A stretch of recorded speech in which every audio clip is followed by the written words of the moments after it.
Welcome. I hope आप सब ठीक होंगे, अच्छे से होंगे। Today we are going to discuss one of the most important topic which is electric current. यहां पे ये जो टॉपिक है, you will find this topic in various competitive examinations.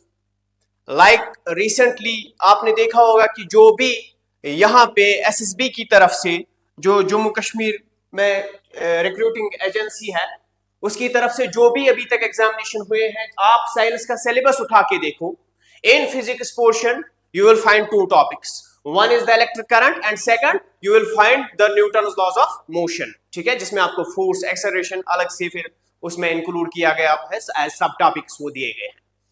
तो ये दो टॉपिक्स आपको हर एक जगह मिलेंगे। अगर मैं फाउंडेशन की बात करूं तो ये दो टॉपिक्स आपको कहां पे मिलते हैं?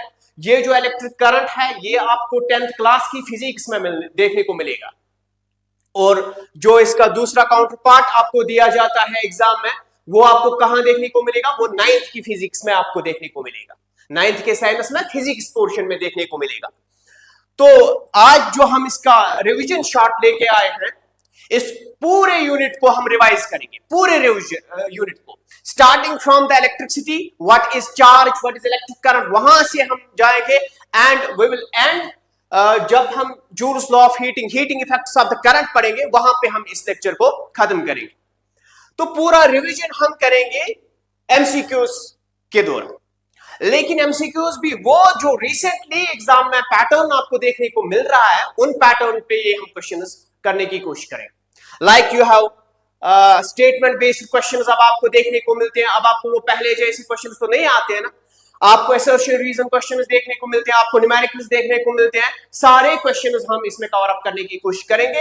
अगर जरूरत पड़ी तो एक और लेक्चर इस पे ही लाएंगे, अगर कंप्लीट नहीं हुआ, बट हम प्रिसाइजली इसमें हर एक टॉपिक को टच करने की पूरी कोशिश करेंगे। So let's start without wasting much time.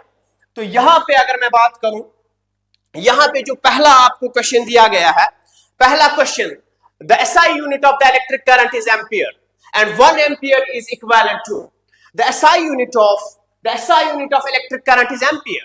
ये आपको उधर से ही दिया गया है क्वेश्चन में, जो आप यहां से पढ़ के जाते हो, आज आप देख लेना कि वो उधर से ही स्टेटमेंट्स में दिया जाता है। Only thing is to you have to identify, you have to check the concept, whether इसने ये सही से प्लेस किया है या कोई इसमें कमी है, स्टेटमेंट में कोई ऐसी चीज है जो इस स्टेटमेंट को सेटिस्फाई नहीं करता है। तो यहां पे अगर हम देखेंगे, the SI unit of electric current is ampere and 1 ampere आपसे पूछा गया है, 1 ampere is equal to, 1 ampere किसके बराबर है? जब मैंने आपको पढ़ा है यहाँ पे ये टॉपिक, जब मैंने इलेक्ट्रिक करंट पढ़ाई, तो इलेक्ट्रिक करंट में जब हमने एसआई यूनिट किया, किसी भी चीज का एसआई यूनिट हमने किया, मैंने आपको 1 कूलम्ब की डेफिनेशन पढ़ाई, मैंने आपको 1 एम्पियर की डेफिनेशन पढ़ाई। ऐसे ऐसे करके जब भी हमने कोई यूनिट डिस्कस किया, उसमें हमने 1 यूनिट उसका डिस्कस किया। तो अगर मैं यहां पे करंट की बात करूं, तो करंट हमने सिंपली पढ़ा था, what is current? It is rate of change of charge. यहां पे क्या है? It is charge flowing per unit time, simply charge flowing per unit time. तो अब मुझे आपसे यहां पे एक क्वेश्चन पूछना है डायरेक्टली, जो मैंने वहां पे बताया था, जब भी रेट ऑफ चेंज हो किसी की विद रेस्पेक्ट टू टाइम, मुझे बताओ वो कौन सी इक्वेशन है? क्या वो डिफरेंशियल इक्वेशन होती है या कोई और इक्वेशन होती है? तो अगर मैं यहां पे बताऊं, I represents the current here, आई क्या रिप्रेजेंट करता है? I represents the current, and यहां पे क्यू जो होता है, दैट इज द चार्ज। क्यों क्या है यहाँ पे? Charge, and T represents the time. So charge flowing per unit time. So we are dealing with the charges at motion, not with the charge at rest. एक हमारे पास होता है charge at motion, एक होता है charge at rest. Charge at rest जब हम पढ़ते हैं, that is electrostatics. चार्ज हम इन मोशन जब हम पढ़ते हैं, तो तब हम इलेक्ट्रिक करंट पढ़ते हैं। तो यहां पे charge flowing charge per unit time. तो अब यहां पे अगर हम एसआई यूनिट की बात करेंगे, वो उधर से ही दिया गया है, ampere, and what you have to tell is 1 ampere is equal to, मैं यहां पे आपको ये क्वेश्चन दिखाने नहीं आया हूं, it is a revision short, आपका रिवीजन भी हो जाएगा, मॉक टेस्ट भी हो जाएगा। तो यहां पे अगर मैं देखूं, जो आपका यहां पे चार्ज है, what is the unit of the charge? Charge का जो यूनिट है वो कूलम है। ठीक है ना, वो क्या है, कूलम्ब है। तो यहाँ पे टाइम का जो यूनिट है, टाइम किस में आप मेजर करते हो, इधर you measure time in hours, depends, इधर you measure time in seconds, तो यहाँ पे हम सेकंड्स में ये डिफाइन करते हैं, ठीक है ना। Charge flowing per unit time, तो चार्ज का ऐसा यूनिट कूलम्ब और टाइम का ऐसा यूनिट यहाँ पे क्या है, सेकंड है। तो अगर मैं यहाँ पे आप देखो I इज इक्वल टू, यहाँ पे चार्ज क्या है, कूलम्ब है, तो कूलम्ब पर सेकंड, ठीक है ना। कूलम्ब पर सेकंड क्या है, कूलम्ब पर सेकंड को ही हम एम्पियर बोलते हैं, याद रखना, कूलम्ब पर सेकंड को ही हम क्या बोलते हैं, एम्पियर बोलते हैं। तो अगर कूलम्ब पर सेकंड एम्पियर होता है तो 1 एम्पियर किसके बराबर होगा, तो अगर मैं यहां पे फॉर एग्जांपल अगर I इक्वल टू मैं यहां पे बोलूं कि 1 coulomb of charge is flowing in 1 second through the conductor, तो यहां पे अगर आपके पास 1 कूलम्ब ऑफ चार्ज फ्लो होता है इन 1 सेकंड, तो you know 1 divide by 1 is 1, तो कूलम्ब 1 कूलम्ब पर सेकंड क्या होता है, कूलम्ब पर सेकंड, तो मैंने अभी आपको बोला एम्पियर, तो इट इज 1 एम्पियर। तो यही क्या होता है आपके पास, 1 एम्पियर होता है। तो अगर मैं यहां पे आपको बोलूं 1 coulomb per second is simply 1 ampere, तो यहां पे ऑप्शन देखिए आप, 1 joule per second, no it is not the correct option, 1 ohm per second, no it is not the correct option, 1 volt per second, नहीं ये भी नहीं है, 1 coulomb per second is the correct option. So option D is correct option here. 1 coulomb per second is simply defined as the 1 ampere, and ampere खुद किसके बराबर होता है, coulomb per second के बराबर होता है। So this is your first question. Now let's move towards the question number 2. धीरे धीरे मैं आपको 30 क्वेश्चंस दिए, धीरे धीरे जब हम 30 क्वेश्चन तक पहुंचे, 30th क्वेश्चन तक पहुंचेंगे, तो यू विल फाइंड कि आपने स्टार्ट कहां से किया है और एंड हम कहां पे करेंगे, ठीक है ना। आपको खुद ही एक चेंज देखने को मिलेगी, खुद में आपको एक चेंज देखने को मिलेगी कि पहले हमने जब ये सेशन स्टार्ट किया हम कहां पे लाई कर रहे थे, अब ये सेशन देखने के बाद हम कहां पे लाई कर रहे हैं। So it is a revision session. I hope कि जो मैंने आपको पढ़ा है वो आपने अच्छे से पढ़ा है, तब जाके ये क्वेश्चन आप सॉल्व कर पाओगे। तो चलिए next question is, which instrument is always connected in series in a circuit to measure current. ठीक, आपने इलेक्ट्रिक सर्किट पढ़ा, जब मैंने इलेक्ट्रिक करंट पढ़ा उसके बाद हमने इलेक्ट्रिक सर्किट पढ़ा, और इलेक्ट्रिक सर्किट में मैंने आपको वहां पे ओपन सर्किट भी पढ़ाया, क्लोज्ड सर्किट भी पढ़ाया, और सर्किट में जो इंस्ट्रूमेंट्स हम यूज करते हैं, जो डिवाइसेस हम यूज करते हैं, हर एक इंस्ट्रूमेंट का एक पर्पस होता है वहां पे लगाने का, हर एक इंस्ट्रूमेंट का एक वे होता है लगाने का, पर्पस विद वे, ठीक है ना। आप एमीटर को लगा सकते हो, किसके लिए लगाते हो, फॉर मेजरिंग द करंट, ठीक है ना, for the measurement of the current in the circuit. तो यहां पे इसको लगाने का एक पर्पस है, बट देयर इज अ वे, इसको लगाना कैसे, इसको हम सीरीज में लगाते हैं, ठीक है ना। फिर वोल्ट मीटर आपका होता है, calculation of the electric potential कितना है, वोल्टेज कितना है, तो यहां पे जब आप ये लगाते हो, इसको लगाने का एक तरीका होता है galvanometer, which checks the presence of the current, it is used for the detection of the current in the circuit. किस चीज के लिए लगाते हैं हम, ये आपको यहां पे देखना है, ठीक है ना। तो एक तो पर्पस होता है, यहां पर्पस नहीं पूछा है, किस लिए लगाते हैं वो तो मैंने बोला। रेहोस्टेट क्या होता है आपके पास, let's check the options first. Rheostat क्या होता है, rheostat is simply a variable register box, जिसमें आप वहां पे स्लाइड करते हो, नॉब करते हो, स्लाइडिंग जो नीडल होती है वो अंदर से चेंज हो जाती है, तो आपकी रेजिस्टेंस यहां पे चेंज हो जाती है। गैल्वेनोमीटर किसके लिए यूज होता है, it is used for checking the detection of the current in the circuit, whether the current is flowing in the circuit और नॉट, यहां पे गैल्वेनोमीटर यूज होता है। Ammeter, it is used for the measurement of the current in the circuit. Voltmeter, voltage measure करने के लिए circuit में ये यूज होता है। लेकिन यहां पे सीरीज में आप कौन सा कनेक्ट करते हो, अगर सीरीज की मैं बात करूं तो एमीटर हमेशा किस में यहां पे होता है, एमीटर हमेशा यहां पे आप किस में लगाते हो, ये हमेशा आप कनेक्ट करते हो किस में, सीरीज में कनेक्ट करते हो। इसको सीरीज में कनेक्ट करने का पर्पस क्या होता है, जब आप यहां पे पैरेलल कॉम्बिनेशन बनाते हो, मैंने आपको सीरीज और पैरेलल कॉम्बिनेशन पढ़ाई है, तो जब आप यहां पे एमीटर को पैरेलल कॉम्बिनेशन में लगाओगे, पैरेलल कॉम्बिनेशन में क्या होता है, आपकी जो करंट है मैक्सिमम पाथ वहां पे बन जाती है, 2 रास्ते बन जाते हैं, 3, और करंट वहां पे डिवाइड हो जाती है। तो जब करंट डिवाइड हो जाएगी, आपकी एमीटर में थोड़ी सी करंट फ्लो हो जाएगी, बाकी करंट किसी और रास्ते से चली जाएगी। तो that is why we are connecting ammeter in the series combination in order to measure the exact amount of current flowing in the circuit। तो इसको हमेशा हम किस में यूज करते हैं, सीरीज कॉम्बिनेशन में यूज करते हैं। So this is your next question। Now let's have a look on question number 3। the work done in moving a unit charge from one point to another point in an electric circuit is called. देखिए, you are moving a unit positive charge from one point to another point. ये तो definition ही है, ये तो definition ही है. किस चीज की डेफिनेशन है? मूविंग, मैंने वहां पे पढ़ाया था आपको, when you are moving a unit positive charge from one point to another point, work is said to be done, and वो work done store हो जाती है as an potential electric potential. तो यहाँ पे potential difference की अगर मैं बात करूँ, resistance तो नहीं है, electric current नहीं है, power नहीं है, potential difference की definition ही यही है. तो potential difference की तो W की तो यहाँ पे definition ही यही है, work done per unit charge. तो work done in bringing a unit positive charge from infinity to any point, or work done in moving any charge from one point to another point, changing the location of the charge, that is the potential difference. तो यहाँ पे potential difference कब आप potential difference by name ही पता चलता है कि जब difference in the potential होगी. मैंने आपको बोला था कि यहाँ पे जब हम बात करते हैं, for example, अगर मैं यहाँ पे आपको यहाँ पे सिंपल सा एक ऐसा स्केल आपको दूं और यहाँ पे इस स्केल पे मैं एक बॉल रख दूं, तो क्या ये बॉल कहीं मूव कर जाएगी? ये कभी भी मूव नहीं होगी, मूव नहीं होगी. फॉर एग्जाम्पल, मेरा फोन यहाँ पे है, अगर मैं इस फोन पे ये पेन रखूं तो क्या ये पेन मूव होगा?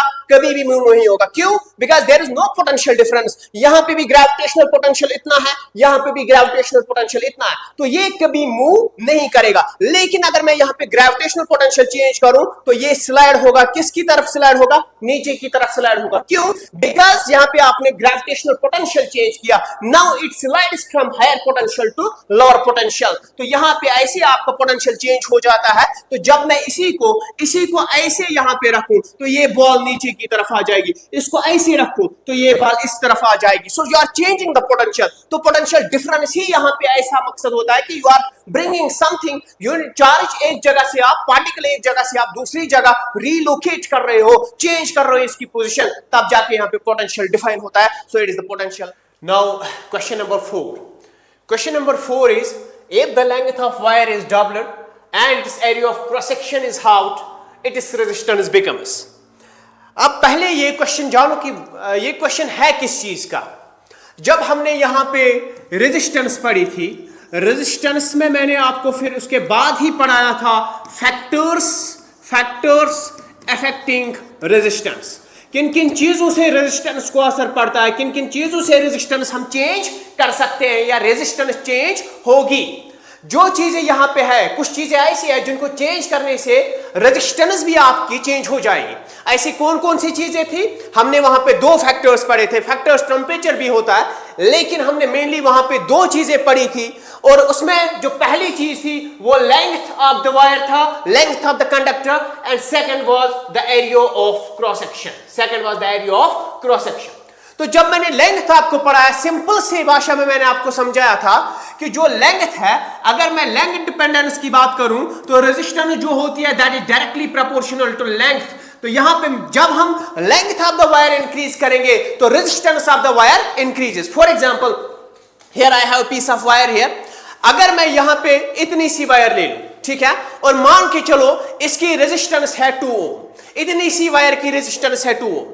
अब करंट को यहां से यहां तक, from this very end to this end, यहां से यहां तक चार्ज को चलना है. And what is resistance? Resistance simply it is something barrier. ये बैरियर है, इस चार्ज को फ्लो होने से रोकता है. ये एक बैरियर है, एक्ट्स एज अ बैरियर. अगर मैं अब यहां पे लेंथ ऑफ द वायर बढ़ाऊं और इस वायर को मैं इतना ले जाऊं, फॉर एग्जांपल यहां पे क्या बोला है, length of the wire is doubled. पहले इतना था, अब यहां पे मैंने नॉट रखा है, यहां तक वायर डबल हो जाती है. ठीक है, अब मुझे बताओ कि कॉमन सेंस है ना, बैरियर यहां पे जो रेजिस्टेंस है वो बड़ी की कम हुई. पहले चार्ज को यहां से यहां तक बैरियर फेस करना था, अब इसके बाद यहां तक पहुंचने के बाद फिर से इतना बैरियर इसको फेस करना पड़ेगा. तो यहां पे क्या होता है, लेंथ जो होती है, लेंथ इंक्रीज करने से रेजिस्टेंस भी यहां पे, बैरियर भी आपका इंक्रीज हो जाता है, रेजिस्टेंस यहां पे इंक्रीज हो जाती है. ठीक है, तो यहां पे इसके बाद एरिया ऑफ क्रॉस सेक्शन की अगर मैं बात करूं तो मैंने आपको बोला था resistance is inversely proportional to the area of cross section. Resistance is inversely proportional to the area of cross section.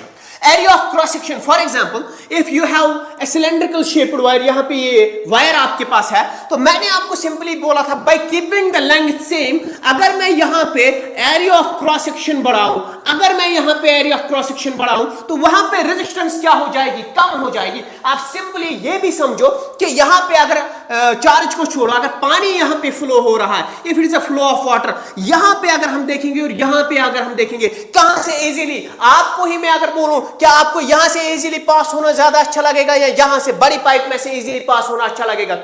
क्यों? क्योंकि यहां पे एरिया ऑफ क्रॉस सेक्शन ज्यादा है तो रेजिस्टेंस कम है, बैरियर कम है, तो इनवर्स रिलेशन इज देयर। तो अगर इनवर्स रिलेशन वहां पे है, यहां पे डायरेक्ट रिलेशन है, तो आपको सीधी सी बात यहां पे समझना क्या है कि यहां पे आपके पास दो इक्वेशंस हैं, one is R is directly proportional to L, second is R is inversely proportional to ये ए। अब इसके बाद यहां पे मैंने आपको बोला था कि इनको कंबाइन करने पे you have to, when you are changing the proportionality into equality, you have to introduce the constant of proportionality. तो यहां पे आपके पास क्या आ जाता है, rho L by A, where rho is the resistivity, यहां पे कांस्टेंट ऑफ प्रोपोर्शनलिटी है। Now what he is saying, he is saying that length is double. अब क्वेश्चन पे आते हैं, टॉपिक का रिवीजन हो गया। Now the length of wire is double, तो L यहां पे क्या होता है, इन दिस केस आपको क्या बोल रहा है, केस आपको बोल रहा है कि L जो है इस टाइम कितना है, length is double and area of cross section is half. Area of cross section को हमने क्या किया, पहले कितना था, A था, अब कितना है, उसका हाफ ही है, A/2 है।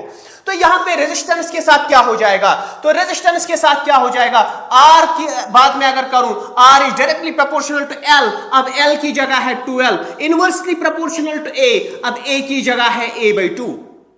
तो अगर मैं इसको यहां पे कंबाइन करूं दो इक्वेशंस को, तो यहां पे 2L, ठीक है ना, 2L और ये ऊपर जाएगा तो 2 divided by A, 2 into 2 is 4, तो R is proportional to 4 times L by A। तो L by A तो अभी यहां पे था आपको एग्जैक्टली जो हमने पहले रेजिस्टेंस ली थी, ओरिजिनल ये कंडक्टर की रेजिस्टेंस ली थी, अब यहां पे 4 टाइम्स आ रहा है उसका। तो case is when you are changing the length in such a way that you are doubling the length of the wire and area of cross section उसी टाइम हाफ कर रहे हो, पतली वायर ला रहे हो। फॉर एग्जांपल पहले आपका area of cross section कुछ था, 2 था, अब 1 ही है उसका 1 मीटर स्क्वायर। तो यहां पे अब हम बात क्या करेंगे कि यहां पे उस टाइम आपकी, ये आप याद रखोगे, इंपॉर्टेंट है एग्जाम के लिए, ये क्वेश्चन एज अ स्टेटमेंट भी आपको दिया जा सकता है या डायरेक्टली ऐसे भी दिया जा सकता है। तो यहां पे आप याद रखोगे कि क्या 8 टाइम्स होता है चेंज, नहीं 8 टाइम्स नहीं होता है, अनचेंज रहता है, नहीं डबल हो जाता है, नहीं 8 चेंज टू 4 टाइम्स, ठीक है। तो जब लेंथ डबल हो जाएगी, area of cross section half हो जाएगा, आपकी रेजिस्टेंस कितनी हो जाती है, 4 टाइम्स हो जाती है। पूछा गया क्वेश्चन है एग्जाम में, इस टाइम ये किसी और तरीके से भी पूछा जा सकता है, तो इस पे फोकस रखिएगा। Now assertion and reason, new pattern जो आपने अभी एग्जाम में देखा, पहले यहां इस एग्जाम में नहीं पूछा जाता था, लेकिन अब यहां पे भी पूछा जाता है। असर्शन आपके पास यहां पे क्या होता है, असर्शन में आपके पास एक स्टेटमेंट दिया जाता है और आपको यहां पे सिंपली देखना है कि ये स्टेटमेंट क्या सही है या गलत है। सिंपली ट्रू और फॉल्स कंडीशन इज देयर, क्या ये स्टेटमेंट सही है गलत है, ठीक है ना। अब फिर आपको क्या करना होगा, उसके बाद लेट मी चेक दिस, ठीक है, ये इसके ऑप्शंस नहीं है। रेजिस्टिविटी यहां पे असर्शन एक स्टेटमेंट है, फिर रीजन है, क्या ये असर्शन तो ठीक है, ठीक है, क्या इसका रीजन ये है या नहीं है, ये भी आपको यहां पे चेक करना होता है। तो असर्शन रीजन में आपके पास यहां पे क्या होता है, फर्स्ट इज असर्शन। असर्शन यहां पे आपको क्या दी है, resistivity is a characteristic property of a material and does not change with the shape of the object. Resistivity जो है, it is a characteristic property of the material. We know that resistivity is an intrinsic property of the material, ठीक है, ये बिल्कुल सही है, हमने पढ़ा है कि it is an intrinsic property of the material and does not change with the shape of the object. It has nothing to do with the shape of the object, whether the object is of square shape, whether the object is of cylindrical shape, we don't care. We have nothing to do with the shape of the object because it is an intrinsic property of the object. अब यहां पे ये तो ठीक है, assertion तो ठीक है, अब रीजन इसका क्या है, क्या ये रीजन है इसका कि resistivity depends on the nature of the material and its temperature? क्या ये रीजन है कि ये शेप ऑफ द ऑब्जेक्ट पे डिपेंड नहीं करता? क्या ये रीजन है इसका? बिल्कुल यही रीजन है। क्यों? क्योंकि मैंने पहले ही असर्शन को डिफाइन ही किया कि ये जो रेजिस्टिविटी है it is the intrinsic property of the material. If I am saying that is the intrinsic property of the material then it depends on the nature of the material. Material का nature क्या है? It depends on the temperature. Temperature condition क्या है? किस temperature पे ये material रखा गया है? It will depend on these conditions. अब आपके पास फॉर एग्जांपल कॉपर वायर है, इसकी कुछ रेजिस्टिविटी है, ठीक है। अब आप इस कॉपर वायर को you know that this copper holds a property of malleability, ductility. तो यहां पे आप इसको कोई भी शेप बना लो, वायर बना लो, स्क्वायर शेप बना लो, कोई भी शेप बना लो, the resistivity will not change because it is an intrinsic property, only depends on the nature of the material and the temperature, ठीक है ना। तो यहां पे ये चीज आप याद रखोगे। अब यहां पे ऑप्शंस कैसे आपको दिए जाते हैं? ऑप्शन 1 इज यहां पे both assertion and reason are correct. Both assertion and reason are correct and R is correct explanation of A।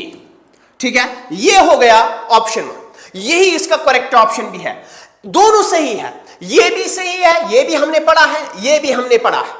और ये जो रीजन है ये इसको डिफेंड करता है, ये इसको डिफाइन करता है। That is what I am saying. Both assertion and reason are correct and R is the correct explanation of the ये assertion।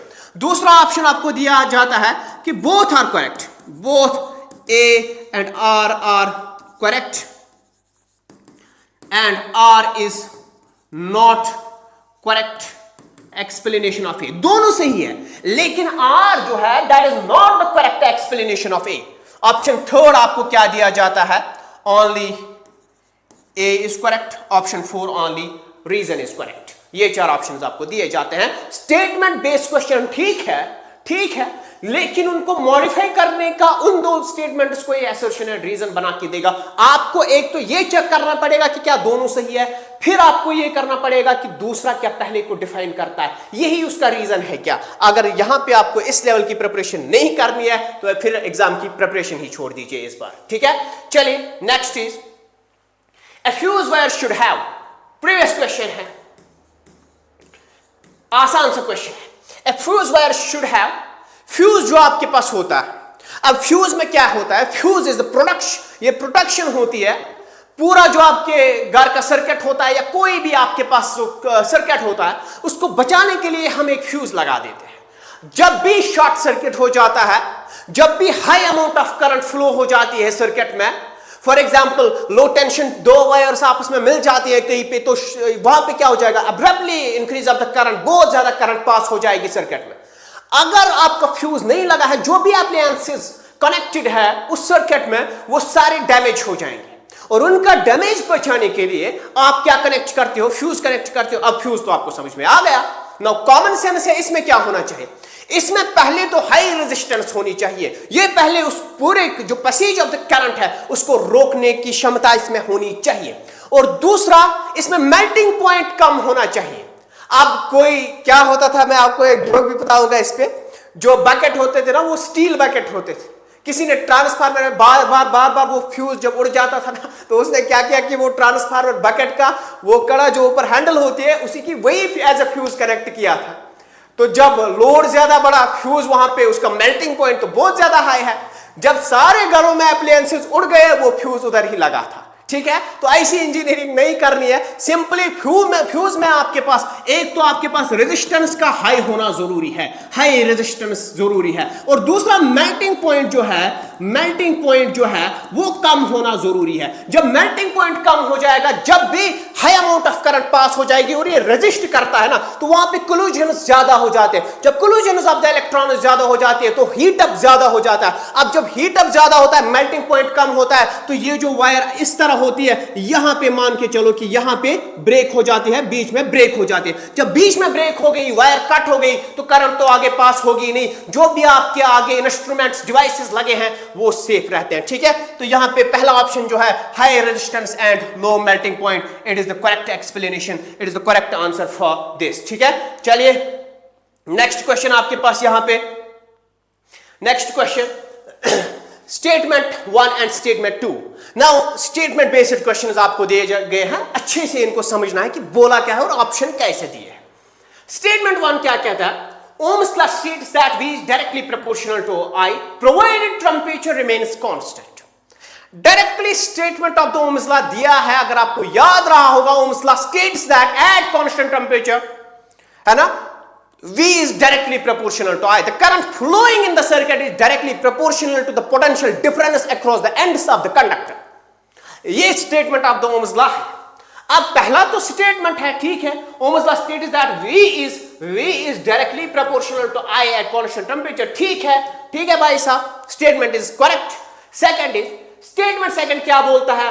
Ohm's law is applicable to only conductors including semiconductor and gases। समझना, is applicable to all conductors including semiconductors and gases। यहां पे आपको समझना पड़ेगा, जब हमने Ohm's law पढ़ा,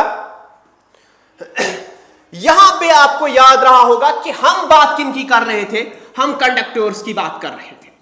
फिर हमने जब सेमीकंडक्टर्स की बात की थी, like you have germanium, you have silicon, तो जो इंट्रांसिक सेमीकंडक्टर्स होते हैं, बाकी फिर गैलियम आर्सेनाइड, वो तो एक्सट्रांसिक सेमीकंडक्टर्स या बाकी जो भी आपके सेमीकंडक्टर्स होते हैं, सिलिकॉन और एल्युमिनियम को कंबाइन करके जो आपके पास बनता है, that are the extrinsic type of semiconductors. तो यहां पे आपके पास जो स्टेटमेंट सेकंड है, is applicable to all the conductors, conductors तक तो ठीक है, इंक्लूडिंग सेमीकंडक्टर्स एंड गैसेस। जब सेमीकंडक्टर्स और गैसेस की बात आती है तो they are non ohmic. That means they don't obey Ohm's law. They don't obey the VI characteristics of the Ohm's law. There is no linear relationship between the two. So जो आपके पास statement second है, ये completely false statement है। अब options देखिए, neither statement 1 nor statement second is correct. दो में से कोई भी स्टेटमेंट यहां पे करेक्ट नहीं है। क्या ऐसा है? पहला तो स्टेटमेंट ऑफ Ohm's law है तो करेक्ट है। Second is only statement 1 is correct. क्या ये है? Only statement 1 is correct. क्या ये है? बिल्कुल है, ओनली स्टेटमेंट 1 इज करेक्ट। क्यों? क्योंकि सेकंड आपके पास गलत है। Only statement second is correct, नहीं, सेकंड तो बिल्कुल गलत है। बोथ स्टेटमेंट्स आर करेक्ट, ऐसी भी बात नहीं है। तो यहां पे आपके पास ओनली स्टेटमेंट 1 इज करेक्ट। ठीक है ना? तो ये यहां पे आपको छोटी छोटी चीजों का ध्यान रखना पड़ेगा। क्वेश्चन को पूरा, स्टेटमेंट इसको पूरा समझना पड़ेगा, पूरा समझने के बाद आपको आंसर करना पड़ेगा, क्योंकि जल्दबाजी में मिस्टेक हो जाती है। आपका 1 मार्क्स नहीं, 1.25 मार्क्स से खा जाएगा। ठीक है, so you have to take care of these silly mistakes. ठीक, चलिए next question. What is the equivalent resistance of 2 resistors R1 and R2 when connected in parallel? किसका क्वेश्चन है? सीधे सीधे मैंने आपको पढ़ाया combination of resistors. Combination of resistors में मैंने आपको 2 टाइप्स पढ़ाए। One is the series combination, second is the parallel combination. Series combination में मैंने आपको बताया था कि यहां पे एक एंड कनेक्ट रहता है। ठीक है ना? ये एक रेजिस्टर है, ये आपके पास दूसरा रेजिस्टर है, और ये आपके पास so on, this is register। तो यहां पे फॉर एग्जांपल मैंने आपको सिंपली बोला था कि मैं यहां पे बैठा हूं और हम एक चेन बना रहे हैं। यहां पे कोई और बैठा है, मैंने उसका हाथ पकड़ा, उसके बगल में कोई और बैठा है, उसने उसका हाथ पकड़ा, तो दिस इज सीरीज कॉम्बिनेशन।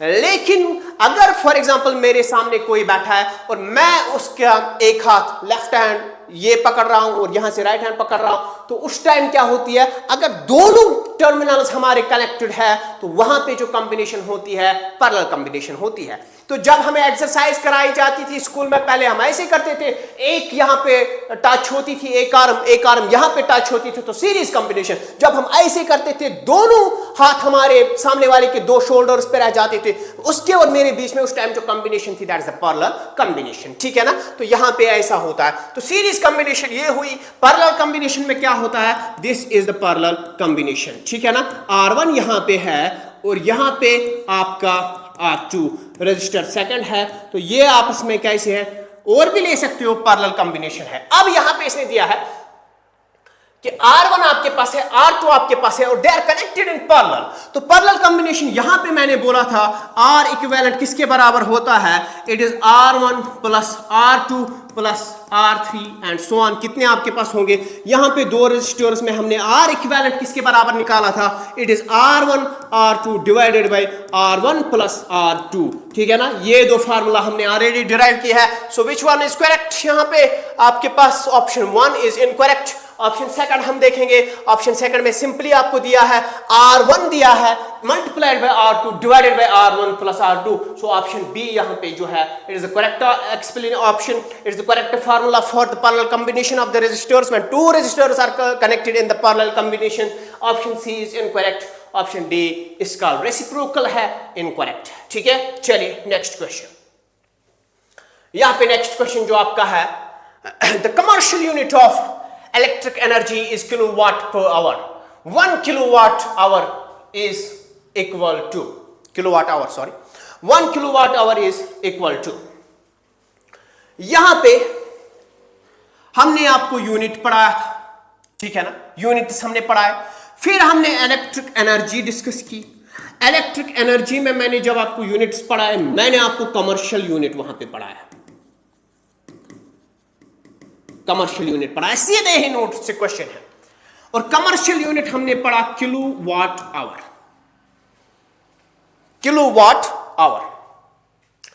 और किलोवाट आवर आपके पास कितना होता है, किलोवाट आवर आपके पास कितना होता है, तो यहां पे अगर हम देखेंगे क्या 3.6 इंटू 10 पावर 5 है, नहीं है।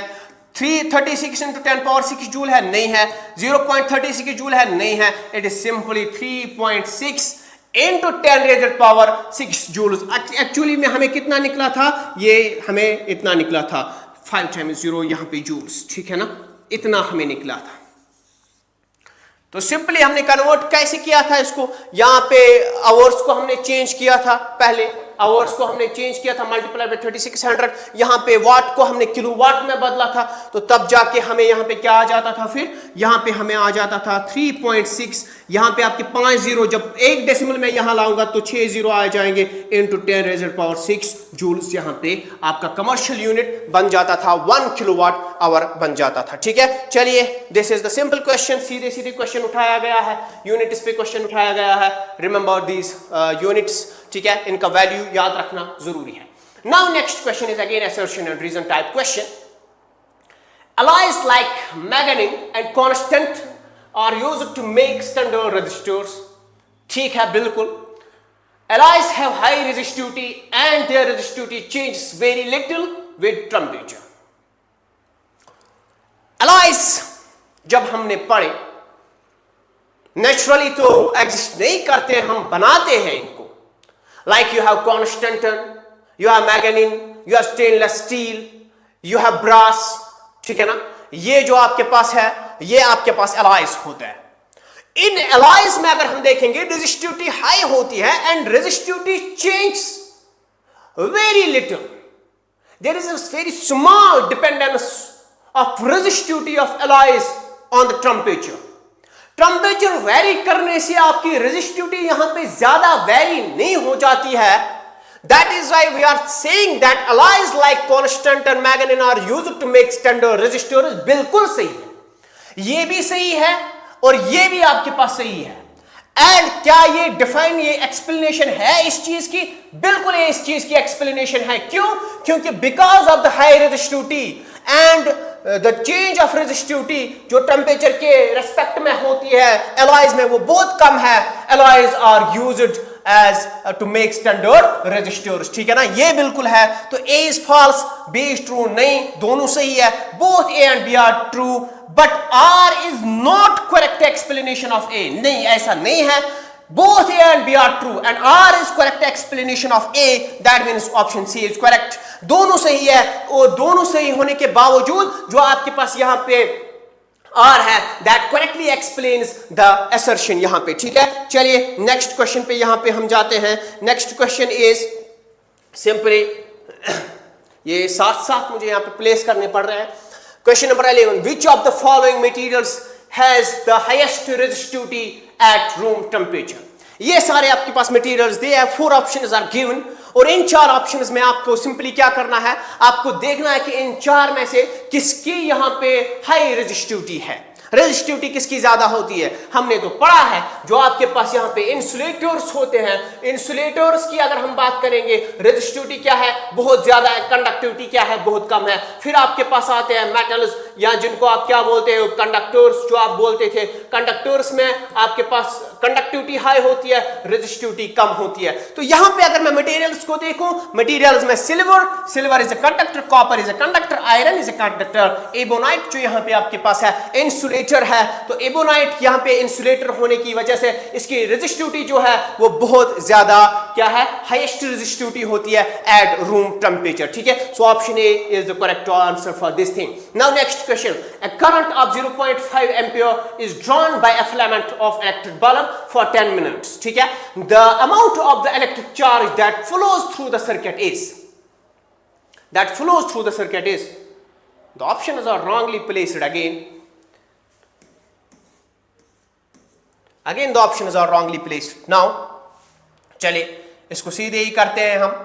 यहां पे क्या दिया है, यहां पे आपको करंट दी गई है 0.5 ampere is drawn by the filament of an electric bulb for 10 minutes. तो यहां पे आपके पास करंट आपको दी गई हुई है।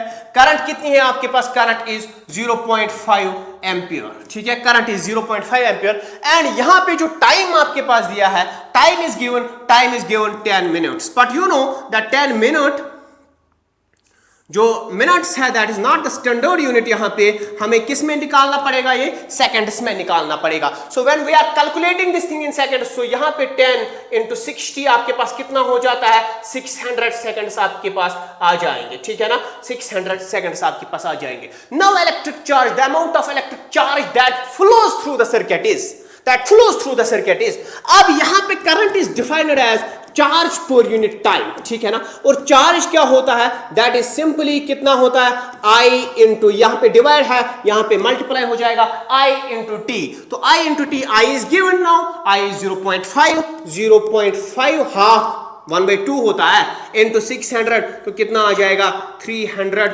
कूलम्स। यहां पे आपके पास क्या होगा, that will be amount of electric charge which is flowing through the electric circuit. तो ऑप्शन इज यहां पे रखना, it is option number 1 is 200 ampere coulomb, option B is 250 coulomb, option C is 300 coulomb, option D is 400 coulomb. तो कौन सा है, option 300 coulomb यहां पे करेक्ट ऑप्शन है। ठीक है, चलिए next question, statement resistance of the conductor is directly proportional to its length.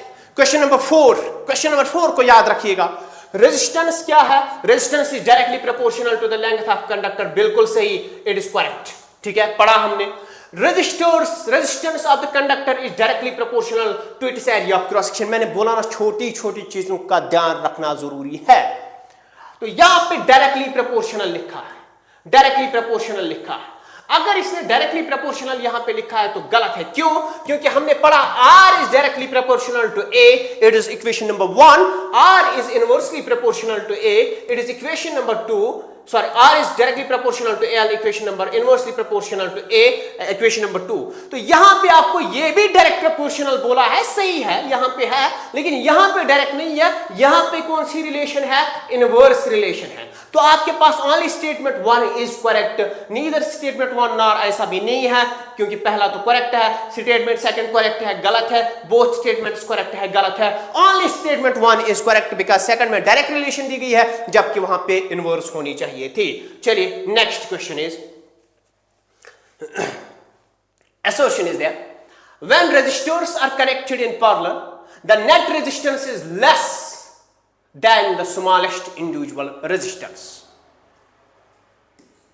सीधे सीधे मैंने आपको बोला था, सीधे सीधे मैंने आपको बोला था कि सीरीज में जो आपकी नेट रेजिस्टेंस होती है वो इंक्रीज हो जाती है, पैरेलल में जो आपकी नेट रेजिस्टेंस होती है वो इंडिविजुअल रेजिस्टेंस से कम हो जाती है। अब यहां पे in parallel combination the current gets divided into multiple paths. समझिए, पैरेलल कॉम्बिनेशन ये है, यहां पे ये है, रटा क्यों मारना है, यहां पे बैटरी मान के चलिए ऐसे कनेक्टेड है, it is R1 it is R2, मान के चलिए ये 2 ओम है, ये 4 ओम है, ठीक है, 2 रजिस्टर्स पैरेलल में है। समझिए, खुद आंसर दीजिए, मैं तो प्रैक्टिकली दिखाऊंगा आपको। अब यहां पे आप जब R इक्विवेलेंट निकालोगे पैरेलल में, अभी फार्मूला लिखी थी किसके बराबर, R1 R2 divided by R1 plus R2, तो किसके बराबर आ जाएगा, 2 into 4, R1 is 2 into 4 divided by 2 plus 4, तो 2 इंटू 4 इज 8 डिवाइडेड बाई 6। अब 8 को 6 में दीजिएगा, कितना आ जाएगा, कितना आ जाएगा, ये तो लेस देन 2 है। इंडिविजुअल रेजिस्टेंस आपकी एक 2 है सबसे छोटी, लेकिन जो आपका 8/6 इक्विवेलेंट इन दोनों को मिला के पैरेलल में रेजिस्टेंस है, दैट इज 8/6 लेस देन 2 ओम। तो क्या सही बोला, बिल्कुल सही बोला। अब यहां पे क्यों ऐसा होता है, जो करंट यहां से आ रही थी, आई amount of current for example, उसको क्या हो जाता है, यहां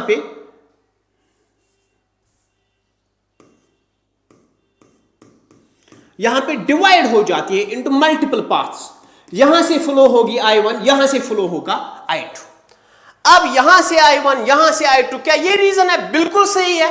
अब यहां पे आप देखिए, both A and B are true and R is the correct explanation of A। क्या ये है, क्या ये है, मैंने प्रैक्टिकली आपको दिखाया कि when you are combining the resistors, 2 different resistors, 3 resistors, 4 resistors in the parallel combination, जो इक्विवेलेंट रेजिस्टर्स होती है वो कम होती है as compare to the individual smallest individual resistance. यहां पे 2 था, स्मॉलेस्ट इंडिविजुअल रेजिस्टेंस 2 और इक्विवेलेंट रेजिस्टेंस लेस देन 2 आपकी आई।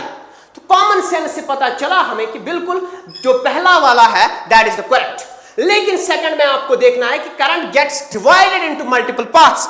यहां पे मैंने आपको बोला था,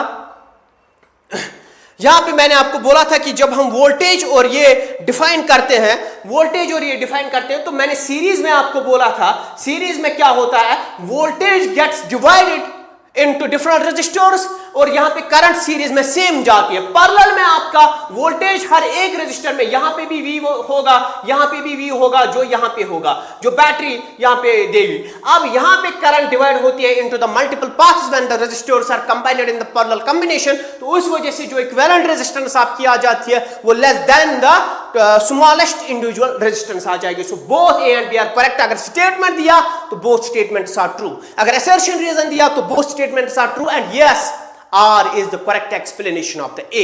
ठीक है, तो ऐसे आपको ये चीजें समझनी पड़ेगी, ठीक है, बारीकी से समझनी पड़ेगी चीजें आपको।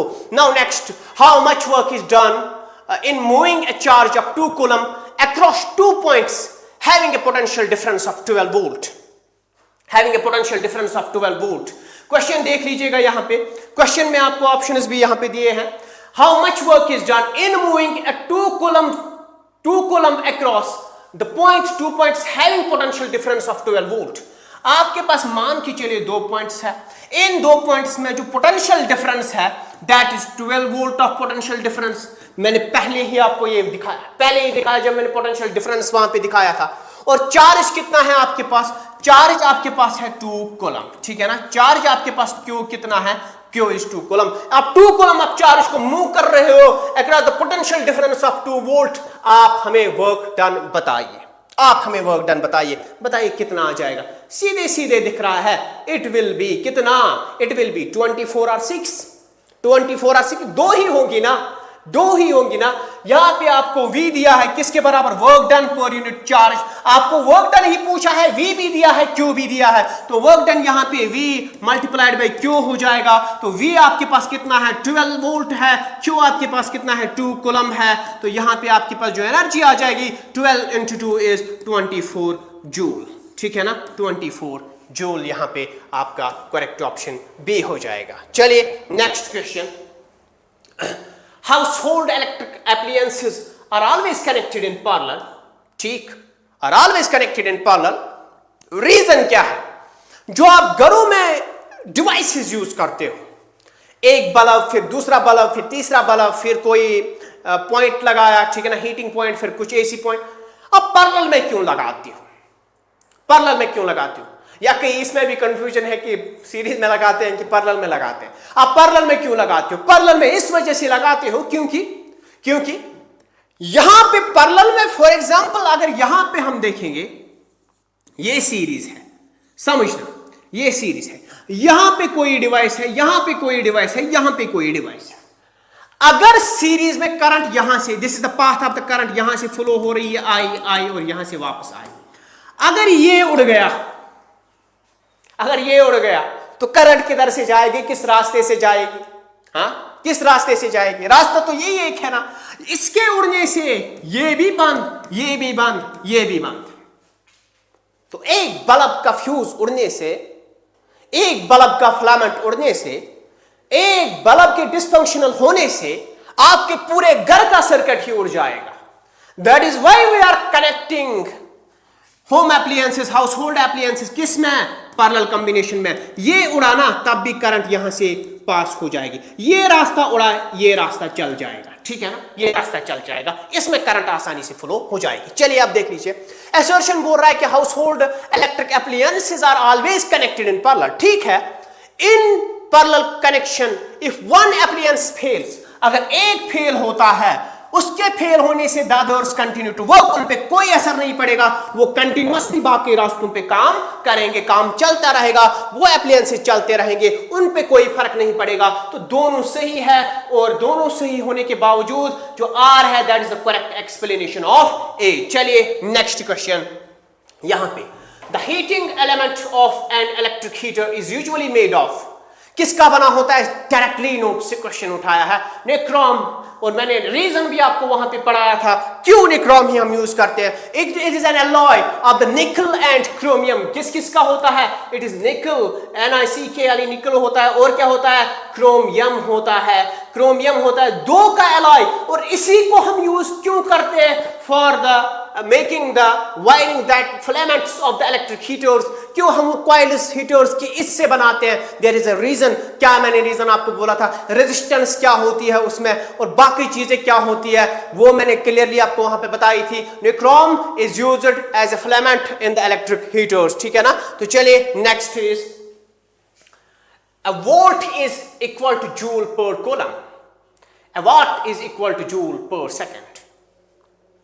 मैंने बोला यूनिट्स को बारीकी से याद रखो। स्टेटमेंट्स में आपको यूनिट्स पूछे जाएंगे और बहुत अच्छे से यूनिट्स पूछे जाएंगे। यहां पे वोल्ट जूल पर कूलम होता है क्या? वोल्ट जूल पर कूलम होता है क्या? W by work done per unit charge, it is joule, it is coulomb, joule per coulomb होता है, ठीक है। यहां पे वाट जूल पर सेकंड होता है क्या? वर्क डन पर यूनिट टाइम, ठीक है, ठीक है। इलेक्ट्रिक एनर्जी क्या होगी, ठीक है ना। तो यहां पे इलेक्ट्रिक एनर्जी फ्लो क्या होगी पर यूनिट टाइम, उसमें हम क्या देखते हैं? That is joule per second. यहां पे क्या होता है आपके पास?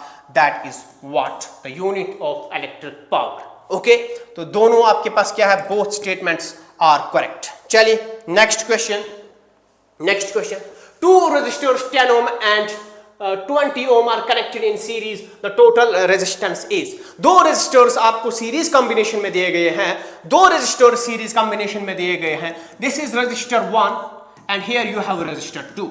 किस में दिए हैं? सीरीज में 10 ohm and this is 20 ohm। 10 ohm and 20 ohm series combination में दिए गए हैं। क्या हो जाएगा यहां पे? सीरीज कॉम्बिनेशन में सिंपली मैंने आपको बोला था आर इक्विवेलेंट क्या होता है? इंडिविजुअल एडिशन कीजिएगा ना, R1 plus R2 and so on। How many resistors you have? 2, so 10 plus 20 it marks the 30, so 30 ohm will be your equivalent resistance of the circuit when 10 ohm and 20 ohm are connected in series। the total resistance is 30 ohm, ठीक है। चलिए next यहां पे आपके पास assertion reason फिर से है, an ammeter should always have a very low resistance. Ammeter में आपके पास लो रेजिस्टेंस होती है, बिल्कुल होती है, क्योंकि करंट को पास करना है, उसमें करंट को मेजर करना है। जब उसी में हाई रेजिस्टेंस देंगे, करंट ही पास नहीं होगी, तो मेजर क्या करेंगे? Low resistance ensures that it does not significantly change the current. समझना, मैं एक ब्रिज बना रहा हूं और यहां पे मैं वेइंग मशीन लगा रहा हूं। वेट, यहां से एक लोडिंग ट्रक आ जाती है, इस पे चढ़ जाती है। इस पे चढ़ने के बाद ही ये वेट मेजर करता है, ये ब्रिजेस का। अब आप यहां पे इतने बैरियर लगाओगे क्या कि ये इस पे चढ़ ही ना पाए? होगा कोई ऐसा? कौन ऐसा होगा? ये तो बिजनेस है ना, आप वेट करके दे रहे हो। जो भी लोडिंग गाड़ियां आते हैं उनका वेट तो हम ऐसे ही निकालते हैं ना, एक वेइंग ब्रिज हम यूज करते हैं। तो हम यहां पे खुद ही बैरियर लगाएंगे क्या? रास्ता खराब कर देंगे क्या? नहीं, स्मूथ लगाएंगे ना। यहां पे रफ सरफेस नहीं, स्मूथ सरफेस बनाएंगे। क्यों? क्योंकि ये डायरेक्टली यहां पे आ जाए विदाउट डिफिकल्टी, तब जाके हम यहां पे मेजर करेंगे। सिंपल सी बात पूछिए। अब ये मान के चलो कि ये करंट है और आर क्या होती है? बैरियर रेजिस्टेंस होती है। ये एमीटर है। अब आप यहां पे ज्यादा रेजिस्टेंस लगाओगे क्या? एमीटर में बैरियर ज्यादा लगाओगे क्या? आपको करंट मेजर करनी है, आप उस करंट को रोकोगे क्या? नहीं। तो स्मूथ सिग्निफिकेंटली करंट आ जाए, स्मूथली आ जाए, इसके लिए रेजिस्टेंस लो होना जरूरी है। तो ठीक है, रेजिस्टेंस हैव ऑलवेज ये ऑलवेज लो होती है। क्यों होती है? क्योंकि आपको इंश्योर करना है कि यहां पे value of the current change ना हो। अगर रेजिस्टेंस ज्यादा है तो value of the current change, slightly it will change, तो आपको एग्जैक्ट वैल्यू नहीं आएगा। तो दोनों सही है एंड आर इज नॉट। यहां पे ये याद रखना, आर इज नॉट नहीं, R is the correct explanation. Both सही है and R is the correct explanation. ठीक है, अब नॉट को आप याद रखिएगा। नॉट बार बार, मेरे तो बहुत सारे एग्जाम्स में ये नॉट मार्क्स खा गया, एंड ऑनेस्टली बता रहा हूं, खा गया। घर जाके मुझे नॉट दिखता था। तो ये चीजें आपको यहां पे ध्यान में रखनी होगी। कई बार क्वेश्चन बहुत आसान होता है, लेकिन उसमें पॉइंट आपको एक नोटिस करना होता है। चलिए, बहुत इंपॉर्टेंट क्वेश्चन है। Which of the following does not represent electric power? Electric power. Notebook अपने ओपन कीजिएगा, नोट्स ओपन कीजिएगा। मैंने आपको वहां पे अगर लिखे होंगे, मैं बार बार लेक्चर में आपको बताता हूं कि लिख लीजिएगा जो मैं बता रहा हूं। अब बताओ मुझे, क्या मैंने आपको 3 फार्मूलाज वहां पे पावर की नहीं लिखाई थी? मैंने आपको बोला था पावर सिंपली क्या होता है? VI होता है। और यहां पे ओम्स लॉ को यूज करने से V is equal to IR, ये तो हमें पता है। तो यहां पे V की जगह मैं IR लिखूं, V की जगह ये IR लिखूं, तो दूसरी फार्मूला आ जाएगी I into I is I square R। तो ये पावर की दूसरी फार्मूला। तीसरी फार्मूला, इस I को रिप्लेस करो, VI है ना, अब I को रिप्लेस करो। I किसके बराबर होता है? V/R। तो यहां पे हम V ही लिखेंगे, I को V/R लिखेंगे, तो V स्क्वायर बाय R। ये आपके पास पावर की 3 फार्मूला है, सीख लीजिए। फिर से बता रहा हूं, सीख लीजिएगा, अभी भी वक्त है। तो P is V into I, कहीं पे है VI, ठीक है। V स्क्वायर बाय R, ठीक है। IR स्क्वायर, ठीक है। जो बचा वो फार्मूला नहीं है, निकाल दो बाहर, ठीक है। ऑप्शन 4 जो है, it is not the correct formula for the power, for calculating the electric power in the circuit, ठीक है। चलिए next question. The direction of the conventional current takes as. इस पे काफी कंफ्यूजन भी आपको हो गया था जब मैंने आपको वहां पे फ्लो ऑफ इलेक्ट्रॉन्स बताया था, फिर फ्लो ऑफ कन्वेंशनल करंट बताया था। मैंने बोला था कि it is opposite to that of the flow of charges. It goes from positive to negative when we are talking of the conventional current. लेकिन जब फिर आपको कोई भी करंट पूछते हो, आप उसी डायरेक्शन में जाते हो। अरे कन्वेंशनल करंट पढ़ाया तो सारी करंट्स की डायरेक्शन आपने यही समझ के क्यों रखी है? मैंने क्लियरली आपको वहां पे बोला था कि when we are talking of the conventional electric current, it goes from positive to negative terminal. It goes from higher electric potential to lower electric potential. ये चीजें आपको यहां पे याद रखनी है। सो यहां पे सिंपल सा ऑप्शन डी है, विदाउट कंफ्यूजन। इसको कंफ्यूज मत कीजिएगा, फिर से खुद को यहां पे स्ट्रीमलाइन रखिए। जो चीजें आपने पढ़ी है ना, जो स्टेटमेंट पढ़ा है ना, उसको उधर ही रखिए। अब आप उसको खोद रहे हो, रिसर्च करने बैठ रहे हो और एंड में गलत करके आ जाते हो। चलिए statement 1, conductivity is the reciprocal of resistivity. Conductivity is the reciprocal of resistivity. बिल्कुल सही है, बिल्कुल सही है। सीधे सीधे हमने जब कंडक्टिविटी पढ़ा हमने बोला it is the reciprocal of the resistivity, ठीक है ना। और then SI unit of the conductivity is ohm metre. ये गलत है, ये गलत है। ये क्यों गलत है? बिकॉज अगर मैं रेजिस्टिविटी की बात करूं तो ओम मीटर ठीक है, लेकिन कंडक्टिविटी की अगर मैं बात करूं तो वहां पे इसका भी यूनिट का भी उल्टा हो जाता था। तो सीमेंस हम बोलते थे, सीमेंस पर मीटर हम बोलते थे, या सिंपली हमने क्या बोला था, पर ओम पर मीटर। यह यूनिट है इसका। तो इसने क्या किया है, इसने कंडक्टिविटी को एक्सप्लेन किया है as the reciprocal of resistivity. तो यूनिट का भी रेसिप्रोकल हो जाता ना, लेकिन यूनिट को वैसे ही रखा है स्टेटमेंट में। तो statement second is incorrect statement. तो ओनली स्टेटमेंट 1 जो यहां पे आपके पास है, only statement 1 is correct statement. तो सिर्फ पहला स्टेटमेंट जो है वो ठीक है, दूसरा क्या है, दूसरा गलत है, ठीक है। चलिए, a copper wire and aluminum wire of same length and thickness have different resistances and resistance depends on the nature of the material। चलिए, मैंने ये क्वेश्चन ऑलरेडी आपको कराया अभी, that resistivity is the intrinsic property of the material। तो आप खुद ही बताइए कि आपके पास दो वायर्स है, सेम लेंथ है, सेम थिकनेस है, क्या रेजिस्टेंस सेम होगी? when it depends on the intrinsic property of the material, क्या सेम होगी? अब यहां पे ये क्वेश्चन खुद कर लेना, ठीक है। चलिए नेक्स्ट इज व्हाट हैपेंस, ये क्वेश्चन आप खुद कर लेना। What happens to the resistance of the conductor when the temperature is increased. मैंने सेमीकंडक्टर्स में आपको बोला था semiconductors have the negative temperature coefficient of resistivity, ठीक है ना। वहां पे भी आपको कंफ्यूजन हुआ था बाद में। तो यहां पे negative temperature of coefficient, negative temperature coefficient of resistivity और positive temperature of coefficient of resistivity को समझिएगा। कहां पे नेगेटिव होने से क्या होता है, पॉजिटिव होने से क्या हो जाता है। रेजिस्टेंस आपकी कहां पे इंक्रीज होगी, टेंपरेचर देने से कहां पे डिक्रीज होगी। तो यहां पे सिंपली रेजिस्टेंस ऑफ कंडक्टर की जब मैं बात करूंगा, जब आप कंडक्टर को टेंपरेचर ज्यादा दोगे, what will happen to the resistance, it increase. Yes it increases, temperature is increased, if it is increased resistance भी क्या हो जाएगी, रेजिस्टेंस भी इसकी ऊपर जाएगी, रेजिस्टेंस भी इसकी इंक्रीज हो जाएगी, ठीक है ना।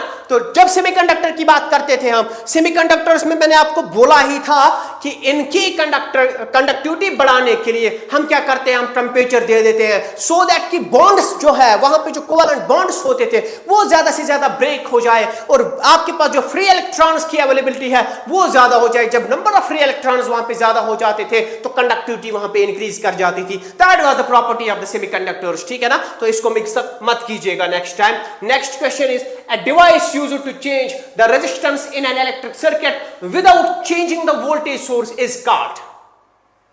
क्या वोल्टमीटर है, इसका क्या काम है, इसका क्या काम है, इसका रेओस्टेट। सिंपल सा क्वेश्चन है। रेओस्टेट जो वेरिएबल रजिस्टर बॉक्स मैंने आपको बोला था कि इसमें आपके पास स्लाइडिंग नीडल होती है, जैसे जैसे आप नॉब वहां पे चेंज करते हो ये रजिस्टर्स आपस में क्या हो जाते हैं, इंटरनली कनेक्ट हो जाते हैं, आप इसमें रेजिस्टेंस वेरी कर सकते हो। So it is a variable resistance box, ठीक है ना। तो रेओस्टेट यहां पे सिंपल सा सीधा सा सवाल दिया गया है आपको डिवाइसेस में से, it has nothing to do with the concept. यहां पे if 6 ohm resistors are connected in parallel, 3 6 ohm resistors are connected in parallel।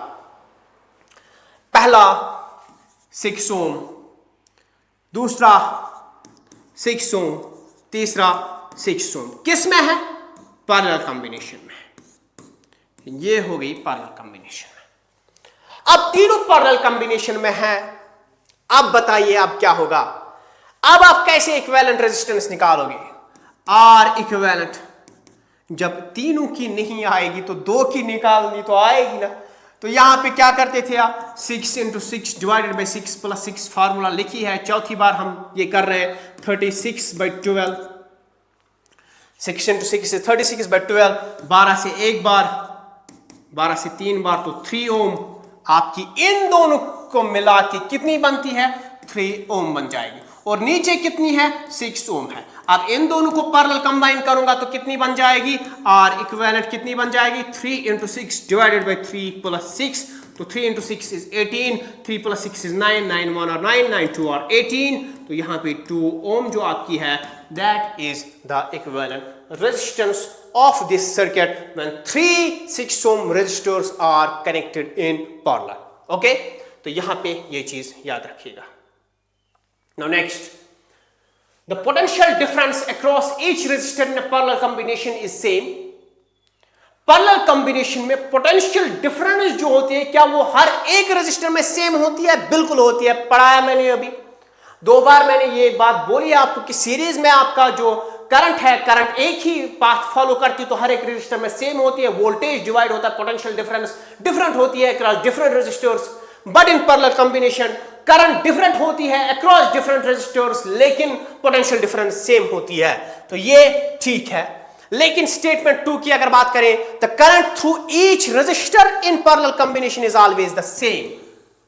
Parallel और करंट का सेम होना, पैरेलल और करंट का सेम होना, ठीक है, ये तो बात ही कुछ अलग है. क्या होगा कभी? कभी नहीं होगा, कभी भी नहीं होगा. ठीक है, जैसे आपसे रोज पढ़ाई नहीं होगी, ये भी कभी नहीं होगा. तो ओनली यहां पे स्टेटमेंट 1 इज करेक्ट, स्टेटमेंट 2 की बात ही मत करो.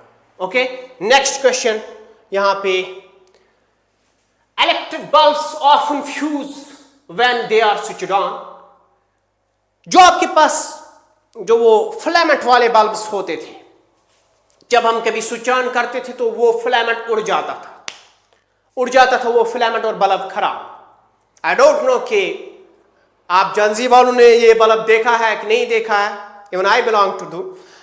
यहां पे अगर हम देखेंगे, फॉर एग्जाम्पल ये आपके पास बल्ब है, यहां पे फिलामेंट है, जैसे ही हम स्विच ऑन करते थे ये उड़ जाता था. क्यों उड़ जाता था? क्योंकि टेम्परेचर चेंज वहां पे अगर हम देखेंगे, at the moment of the switching on the filament is cold.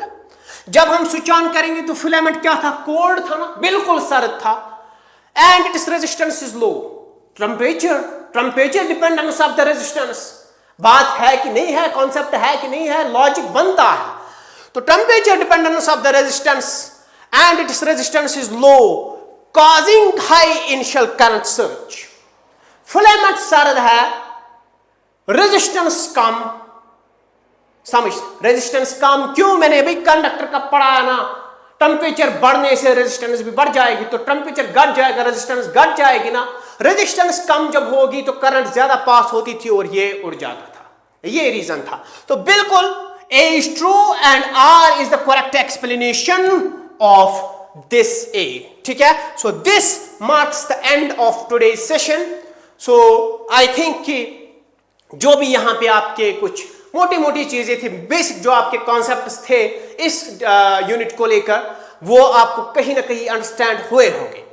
Now whether you are preparing for any competitive exam or you are just simply studying this current electricity for the future exams, यहां पे आपको खुद को यहां पे analyse करना है. This was simply the test for you.